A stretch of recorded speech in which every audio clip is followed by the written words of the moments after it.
ಮಂಗಳೂರಿನ ಕಾರಾಗೃಹದಲ್ಲಿ ಅಳವಡಿಸಿರುವ ಜಾಮರ್ನಿಂದಾಗಿ ಸಾರ್ವಜನಿಕರಿಗೆ ವಿಪರೀತ ತೊಂದರೆಯಾಗುತ್ತಿದ್ದು ಸಂಬಂಧಪಟ್ಟವರು ನಮ್ಮ ಯಾವುದೇ ಮನವಿಗೂ ಸ್ಪಂದಿಸುತ್ತಿಲ್ಲ. ಹಾಗಾಗಿ ಏಪ್ರಿಲ್ 3ರ ಒಳಗೆ ಜೈಲಿನ ಜಾಮರ್ ಸಮಸ್ಯೆ ಬಗೆಹರಿಸಬೇಕು. ಇಲ್ಲದಿದ್ದಲ್ಲಿ ಏಪ್ರಿಲ್ 4ನೇ ತಾರೀಖಿನಂದು ಸಾರ್ವಜನಿಕರ ಪರವಾಗಿ ಬಿಜೆಪಿ ಕಾರ್ಯಕರ್ತರೆಲ್ಲರೂ ಸೇರಿಕೊಂಡು ರಸ್ತಾ ರೋಕೋ ನಡೆಸಿ ಜೈಲಿನೊಳಗೆ ನುಗ್ಗಿ ಜಾಮರ್ ಕಿತ್ತು ಬಿಸಾಕಬೇಕಾಗುತ್ತದೆ ಎಂದು ಶಾಸಕ ವೇದವ್ಯಾಸ ಕಾಮತ್ ಎಚ್ಚರಿಕೆಯನ್ನು ನೀಡಿದ್ದಾರೆ. ದಕ್ಷಿಣ ಕನ್ನಡ ಜಿಲ್ಲೆಯ ಮಂಗಳೂರಿನ ಹೃದಯ ಭಾಗದಲ್ಲಿರುವಂತಹ ಜಿಲ್ಲಾ ಕಾರಾಗೃಹ ಅಂದ್ರೆ ಜಿಲ್ಲಾ ಜೈಲ್, ಇಲ್ಲಿ ಜಾಮರ್ ಅಳವಡಿಕೆಯ ನಂತರ ಜನರಿಗೆ ಆಗುವಂತ ಸಮಸ್ಯೆ ಬಗ್ಗೆ ನಾನು ಈಗಾಗಲೇ ಈ ರಾಜ್ಯದ ಜೈಲು ವಿಭಾಗದ ಉನ್ನತ ಅಧಿಕಾರಿಗಳ ಗಮನ ಫೋನ್ ಮುಖಾಂತರ ನಾನು ಗಮನವನ್ನು ತಂದಿದ್ದೇನೆ. ತದನಂತರ ಜಿಲ್ಲಾಧಿಕಾರಿಗಳು, ಪೊಲೀಸ್ ಇಲಾಖೆ ಮತ್ತು ಜೈಲ್ ಸೂಪರಿಂಟೆಂಡೆಂಟ್ಗಳು ಕೂಡ ಗಮನವನ್ನು ತಂದಿದ್ದೇನೆ. ತದನಂತರ ನಾನು ಭಾರತೀಯ ಜನತಾ ಪಾರ್ಟಿಯ ಒಂದು ನಿಯೋಗ ಹೋಗಿ ನನ್ನ ನೇತೃತ್ವದಲ್ಲಿ ಜೈಲ್ ಸೂಪರಿಂಟೆಂಡೆಂಟ್ಗಳಿಗೆ ಒಂದು ಮನವಿಯನ್ನ, ಲಿಖಿತವಾದ ಮನವಿಯನ್ನ ಕೂಡ ಕೊಟ್ಟಿದ್ದೇನೆ.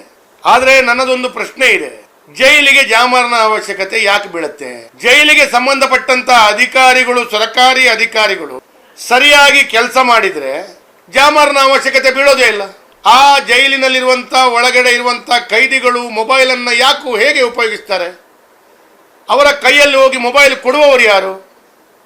ಅಧಿಕಾರಿಗಳ ಸಹಕಾರವಿಲ್ಲದೆ ಆ ಕೈದಿಗಳ ಕೈಯಲ್ಲಿ ಮೊಬೈಲ್ ಹೋಗಿ ಮುಟ್ಟುವುದು ಹೇಗೆ ಅಂತೇಳುವಂಥ ಪ್ರಶ್ನೆ. ರಾಜ್ಯದಲ್ಲಿ ಕಾಂಗ್ರೆಸ್ ಆಡಳಿತಕ್ಕೆ ಬಂದ ನಂತರ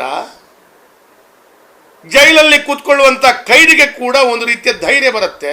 ನಮ್ಮ ರಾಜ್ಯದಲ್ಲಿ ಕಾಂಗ್ರೆಸ್ ಸರ್ಕಾರ ಇದೆ, ಈ ರೀತಿಯ ಕ್ರಿಮಿನಲ್ಸ್ಗಳಿಗೆ ತಪ್ಪು ಮಾಡಲಿಕ್ಕೆ ಒಂದು ಆ ಧೈರ್ಯ. ಇವತ್ತು ಜೈಲಿನ ಒಳಗಡೆ ಗಾಂಜಾ, ಅಫೀಮು, ಡ್ರಗ್ಸ್ ಅದನ್ನು ಉಪಯೋಗಿಸುವುದು ಮಾತ್ರವಲ್ಲದೆ ಅದರೊಟ್ಟಿಗೆ ಹಲವು ಅಹಿತಕರಗಳ ಘಟನೆಗಳು ಆಗ್ತಾ ಇರುವಂಥದ್ದನ್ನು ನಾವು ಕಾಣ್ತೇವೆ.